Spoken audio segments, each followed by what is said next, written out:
warm welcome back to all you forum fans. My name is Katrina Stickle. I'm your European moderator, and I'm very happy to have you with us still. So what are we going to look at? We are going to look at a new joint work between Euroconsumers and Amazon. And I've got two fabulous people who are going to join me and talk about that work. So please, can I ask them both to come to the screen now? And they're going to unpack this brilliant initiative.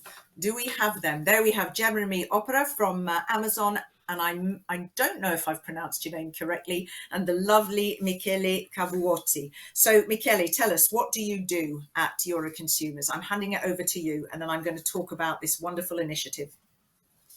Hello from Milan. Introduce yourself, please. Yeah, sure. I'm talking from Milan. And I'm actually the head of research and testing in Euroconsumers, so the department that performs tests on products and services, including safety aspects. Fantastic. And with you, we have Jeremy Opera, Principal EMEA Product Trust and Regulatory Affairs. Tell us what you do in 2 sentences. What is the main focus of your work? The main focus of my work is working within the product safety and compliance team and engaging with regulators when they have questions about the product safety and compliance programs that we have. But I'm also working with the risk assessment side of our business as well. Okay, perfect. So there we have it. This is all about product safety, safety at large for the consumers, empowering them, the sellers. It's a joint work. I'm going to have a joint chat. So what's the starting point, Michele, for this collaboration in a nutshell? Yes, sure. As you know, the 2020 was really an year where the e-commerce exploded across the world. 27% is the growth of the e-commerce, and many new users started to use the e-commerce. So that's clearly, it represents a huge opportunity for the consumer and for the companies. So the consumer have clearly the possibility to access thanks to e-commerce to a wide range of products and offer. But this opportunity comes with concern related to the reliability of merchants, the quality and the safety of products. So in the past, we performed a survey, we identified some problems, some unsafe products that are sold online, and we consider that it is relevant that all the market players take their responsibility, and we are working with them in order to protect the consumer. Okay, so if you just had to expand, and then I'm going to ask the same question of Jeremy on your respective sides, what you're doing to promote product safety. Very briefly, Michele, tell us from the Euroconsumer side. From Euroconsumer side, sorry? Yeah, what is the nature within this collaboration that you have with Amazon? Yes. What are you specifically bringing to the table? And then I'm going to ask the lovely Jeremy what Amazon is bringing to the table. So in the frame of this project, what we are in some way, what we want to work together with Amazon is to identify how we can together empower consumer and produce guidance for sellers in order to build a better and more safe market for consumer. That is actually the objective of the collaboration. And Jeremy, how do you see this collaboration? Yes. Why is it important for you? One of the themes of this forum is the power of dialogue. Is that one of the reasons why it's important? And what are you bringing to the table? Yeah, I really want to, start with talking about what the whole point of this collaboration was for me and how we started into this. I joined with Amazon following a long career in the product safety consulting space. I was working with brands, regulators, consumer organizations, other safety professionals. And now with Amazon, we have a robust safety compliance programs that offer our customers safe and compliant products. We're also aware that there are opportunities to educate our customers and selling partners about product safety. So this opportunity to collaborate is really driven in part by our customer obsession. and our awareness that from the product safety community at large, that there's a perceived knowledge gap, both with general consumers and with some sellers concerning product safety and what that's really about. Mm-hmm. Are you interested to know a little bit more about what we're doing on our side already to promote product safety, or would you like me to discuss more specifically about this collaboration? I think I'd like you, in the time, I'd love you to focus on this particular collaboration, if I may. Yes. Sure. So as part of this collaboration, we really want to develop guidance in two parts. First, for consumers who want to purchase products online in Europe. And this isn't specifically products online from Amazon or marketplaces necessarily. It's consumers purchasing online from any source in Europe. And second, for sellers on the best practices for selling safe products online in Europe. In general, it's important to us to work with a broad range of stakeholders, in particular listening to consumers and consumer representative organizations. So partnerships like what we're discussing today on this panel are really important for us. What we already provide our selling partners with help content, and however, it's specific to those who want to sell our stores. Working with an organization like Euroconsumers, it helps us to reach a much wider audience and to raise the bar on customer safety. Okay, so we know the starting point. We know that this is already something that Amazon is already active in. We know that there is this specific collaboration. You've given some details. Let's hear some more concrete details from you, Michele, about this collaboration and what you are bringing to consumers and obviously also the sellers. Thank you. Yes, what we will in some way bring in this collaboration is the audience, as Jeremy said. Yes, we have a large audience in the 4 countries, European countries where we are present. We have 1 million of members and many more people that is in touch with us through our website. But we have also expertise on product safety, because we usually perform tests and investigation on the safety of products. And based on this experience, we will collaborate with Amazon in order to build this guidance that will help the consumer to avoid risk, and guidance to sellers in order to prevent and manage in the best way the concern related to the product safety, because the prevention is the first important point for us. So how we can avoid that unsafe products are present in the marketplace. Clearly we are not, so that is a collaboration we will have with Amazon, but the work we are doing is not just addressed to all the marketplace, to the e-commerce generally speaking, because there are, let me say, many players on the market, and we want that these guidance are adopted and used by the market, globally speaking.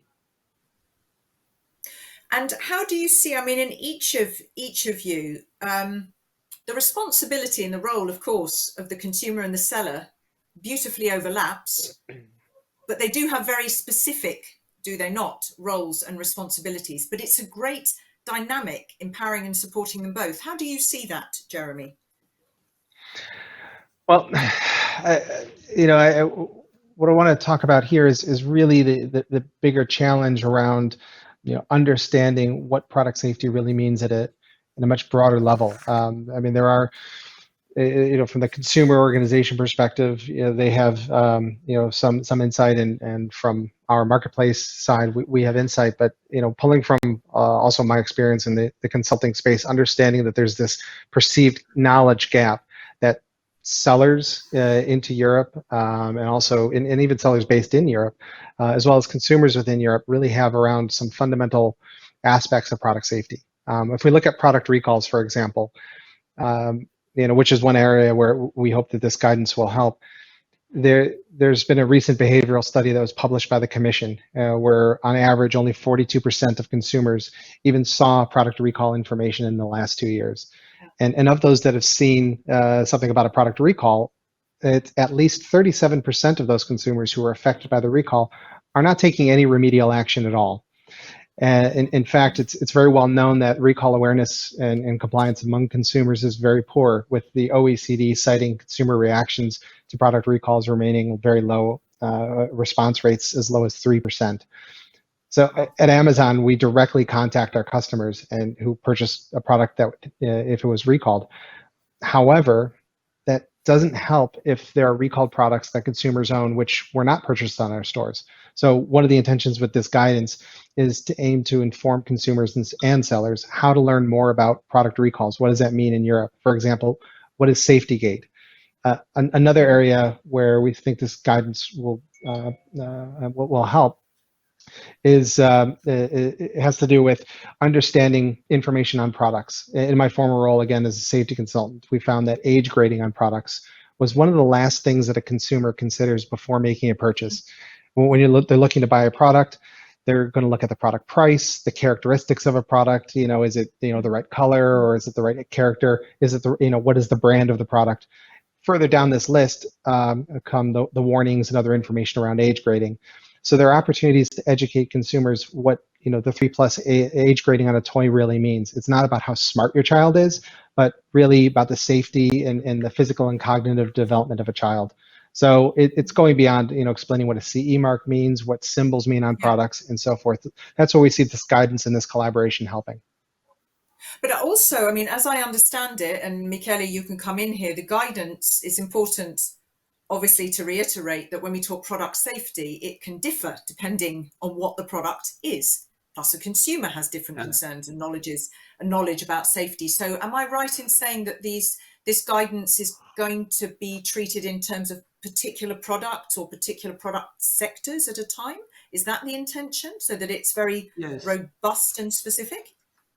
The intention is actually to be very concrete and to provide guidance per product category in order to help the consumer to empower the consumer, for instance, when they buy toys or when they buy clothes for kids.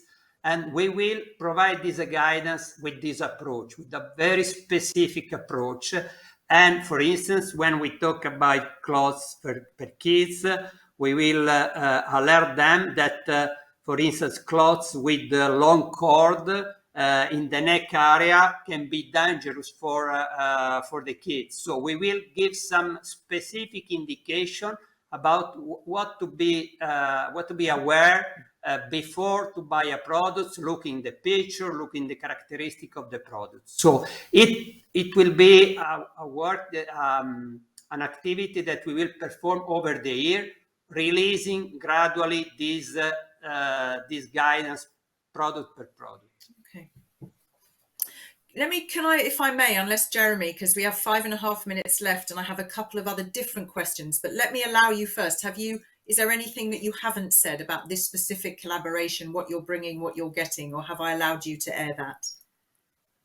You have. I mean, I think I just want to echo some of the points already made. I think it is important to focus on particular areas, but we want to make sure that we're also communicating in a way that connects with consumers at large as well. So I think working together, we'll be able to find the right tone and the right level of content that lands with the consumers and sellers. And indeed, and to raise this, that you use that percentage 3% in terms of taking action on recall. Was that what you quoted? It's very low, huh? Yeah, so that's one. The audio. Oh. I can hear myself. Can you? Okay, I'll be patient. I'll come to Michele. Now you're back. I said, in order to raise that level, that 3%, that very low recall, the action on recall, you said, which was a very, very low percentage, I think you quoted there. I do, just in the 4 minutes we have left, to say, as in any stakeholder collaboration, you're different beasts, you're coming from different sides, there are fabulous overlaps. Some of your approaches and activities dovetail. There are aspects where you think and act differently. How do you think that plays out in terms of the collaboration? Michele? Yes, but we have this collaboration because there is a mutual recognition. So clearly Amazon is a worldwide player, is the main player in the retailer. We are one of the most important consumer organizations that and we play our role in an autonomous and independent way, having many initiatives of investigation. That is our role, our positioning on the market. That is the reason why we consider that the collaboration between market player and us can really improve the market and can really improve the life of the consumer. Clearly, we have different field of action. We have this collaboration. At the same time, we are collaborating with the main and the most important consumer organization at European and at global level to push for a more trustworthy legal framework that ensure product safety. That is also one of our activities. Just yesterday, Consumer International launched new guidelines on online safety products. We contributed to build these guidelines, and we will promote these guidelines with the stakeholders that are not just the retailer, but also the institution and the authorities. So clearly, we are working on product safety in different fields in order to have to maximize our impact on consumer and avoiding product issues. In the time that remains, I mean, any point that hasn't been said that you want to, 1 minute literally for you, Jeremy, and then the last minute for Michele. And then I know that the lovely technical guys are going to say we have to close. Thank you, Jeremy. Yeah, no, that's absolutely fine. I mean, I think, one thing that's important is, in Euroconsumers, we have a partner with a shared customer obsession. And I think what's really important in this is that this is a collaboration, a project that, I think it shouldn't be a one-off publication. This is guidance that should live. In Amazon, we have an expression that it's always day one, and this is a mentality, a culture where we put our customers at the center of everything we do and continue to innovate on their behalf. So we intend for this guidance to be a living document, which will iterate and innovate, which will help us all raise the bar on customer safety. So the way that consumers are shopping in Europe, online and offline, will continue to evolve. And so we enter this collaboration with an understanding that this project must evolve as well. Indeed, and it has to, right? The speed of the digital transformation and that evolution, I mean, it demands it. That's absolutely clear.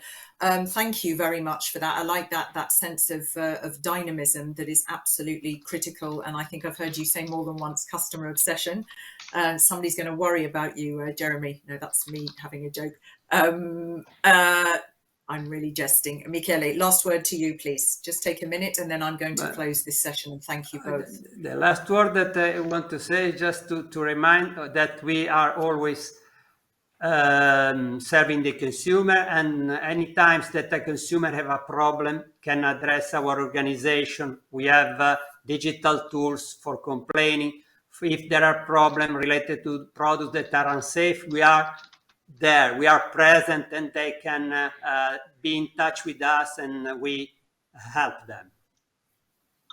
Thank you so much. Well, I think it's great. You're obsessed with customers. I think it's important that sellers are obsessed with product safety and that consumers are empowered and obsessed in exactly the same way, whether it's take a look at the age when you're picking a product, whether it's take a look at something that could be very dangerous if it's going to get you around the neck, whether it's phthalates in how a particular product is made. There are so many different ways. And one of the first jobs I had when I came to the EU was working on the RAPEX, the rapid system in terms of recall. So when you talk about all those statistics, that does bring back a lot of memories. Thank you both, gentlemen. You've been absolutely fantastic for sharing in whistle-stop speed the top lines of this brilliant collaboration. So I wish you much luck. Thank you. Thank you very much. Thank you. Thank you. Bye.